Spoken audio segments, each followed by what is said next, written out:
Mahakasika ny fanendrena ny Prime Ministra trano mofo tsy ametraka tsindry fa manampy ny filoham-pirenena amin'ny fifidianana izay mety ho Prime Ministra izay vondrona PMP hoy Andriamatoa Lia Rousseau-Mallemont solombavambahoaka ny Madagasikara voafidy tao ampany andrefana manohana izay fanapahan-kevitra izay ho raisiny izahay araka izany hoy ihany izy. Ny tenako moa dia Lia Rousseau-Mallemont izay solombavambahoaka voafidy tany ampanihy andrefana.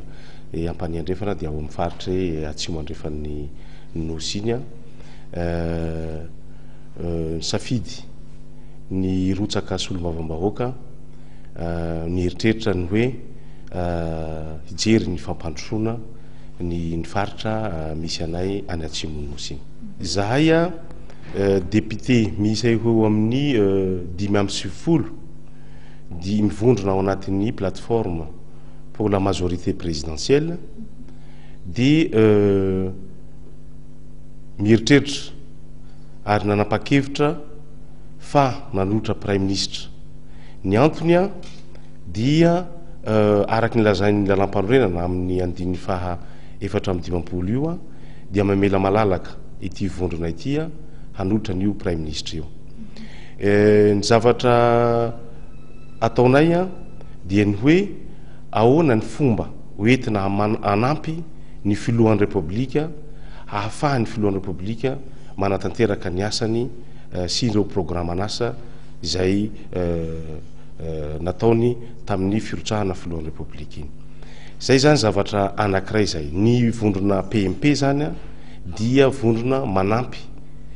tosika ny hery ho an'ny filohan'ny Repoblika ahafahany manatanteraka an'izay asan'izay. Ka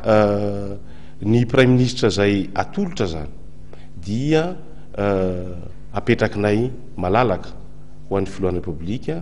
ny misafidy satria araky ny teny nataony koa moa tamin'ny Conseil des Ministres zay nataony teo dia hoe anjarany ny mieritreritra ny olona zay mety hiara-miasa aminy hanatanteraka an'ireo programan'asa ireo. Ka zay olona tsy afaka hanao an'izay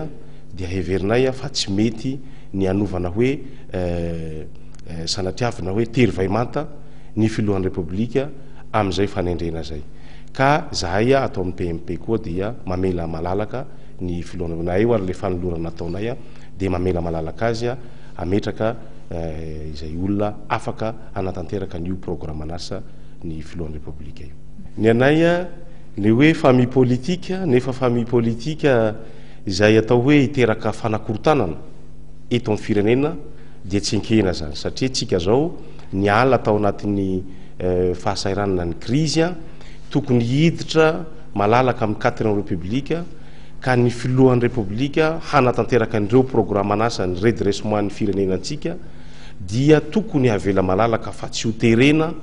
amin'ny hoe famille politika zahay nefa famille politika inona moa zany azona ilazana azy hoe handeha hanao zavatra tsy mety eto amin'ny firenena indray dia heverinay fa tsy azo ankasitrahana zay ary zahay dia manome sosokevitra ny filohan'ny Repoblika tsy ho diso safidy amin'izay zavatra zay satria heverina fa tsy hitondra fitoniana eto amin'ny firenena ny fanovana tery vaimanta ny filohan'ny Repoblika amin'ny fanendrena olona izay tsy afaka hiara-miasa aminy.